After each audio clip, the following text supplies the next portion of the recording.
महाराष्ट्राच्या एकंदरीत अस्मितेला आणि स्वाभिमानाला परवडणार नाही आहे आणि मराठी माणसाला कमजोर करणाऱ्या भूमिका राज ठाकरे यांनी घेऊ नये अशी एकंदरीत आमच्या सारख्यांची अपेक्षा. बघा, कुणाल कामराचं किंवा इम्रान प्रतापगडी हे लिहिणारे बोलणारे असे लोक आहेत. सुप्रीम कोर्टानं समर्थन केलं आहे, मी कशाला करू? देशाच्या सुप्रीम कोर्टानं सांगितलंय कुणाल कामराला, इम्रान प्रतापगडी, अन्य कोणालाही आपलं विधान आपल्या भूमिका मांडण्याचा पूर्ण अधिकार आहे. या देशाचं स्वातंत्र्य इतकं कमजोर नाहीये की एखाद्या कवितेमुळे एखाद्या गाण्यामुळे ते डळमळीत होईल. हे सुप्रीम कोर्टाने सांगितलंय. असं असताना जर या महाराष्ट्रामध्ये कुणाल कामराच्या विरुद्ध गुन्हे दाखल होत असतील तर ते दुर्दैव आहे.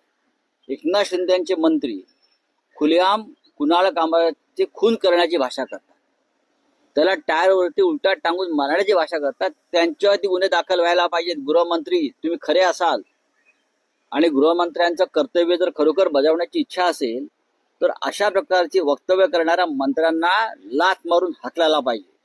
ही तुमची व्यक्तिगत मतं असतील तर कॅबिनेटचा राजीनामा देऊन तुम्ही मतं मांडा. गेले काही दिवस एकनाथ शिंदे किंवा त्यांचे लोक ज्या प्रकारचे वक्तव्य करतात ते आमचं किंवा उद्धव ठाकरेंचं प्रतिमाहनन नाही का? आहेच ना. तुम्हाला विधिमंडळात बसून कोणावरही शिंतोडे उडवायचा अधिकार आहे, हक्क आहे, आणि सामान्य माणसाला, कवी लेखकांना, साहित्यिकांना नाही, असं तुम्ही कसं काय म्हणू शकता? माननीय राज ठाकरे आहेत मनसे प्रमुख, त्यांनी सांगितलं की विधिमंडळ सरकार मंत्रिमंडळामध्ये एका विधिमंडळात सगळे खोकेबाई बसलेले आहेत. आता त्या खोकेबाईमध्ये देवेंद्र फडणवीस सुद्धा आले, एकनाथ शिंदे आले, अजित पवार आले, सगळेच आले ना. हे सुद्धा प्रतिमाभंजन करणारे विधान आहे. मग तुम्ही राज ठाकरेंवरती खटला दाखल करताय का?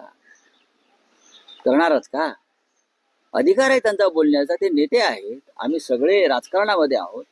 कोणी साहित्यिक लेखक आहेत, त्यांना आपल्या भूमिका मांडण्याचा अधिकार आहे. व्यक्तिगत टीका जर कोणी केली असेल तुम्ही त्याविरुद्ध कायदेशीर कारवाई करू शकता. देशाचं संविधान याने वाचलेलं नाही. एकनाथ शिंदे यांनी त्यांच्या दरेगावात जावं संविधानाचं पुस्तक घेऊन, आणि त्यांची जी कोणी मंत्री लोक आहेत त्यांच्याबरोबर त्यांनी संविधान वाचनाचा कार्यक्रम ठेवावा.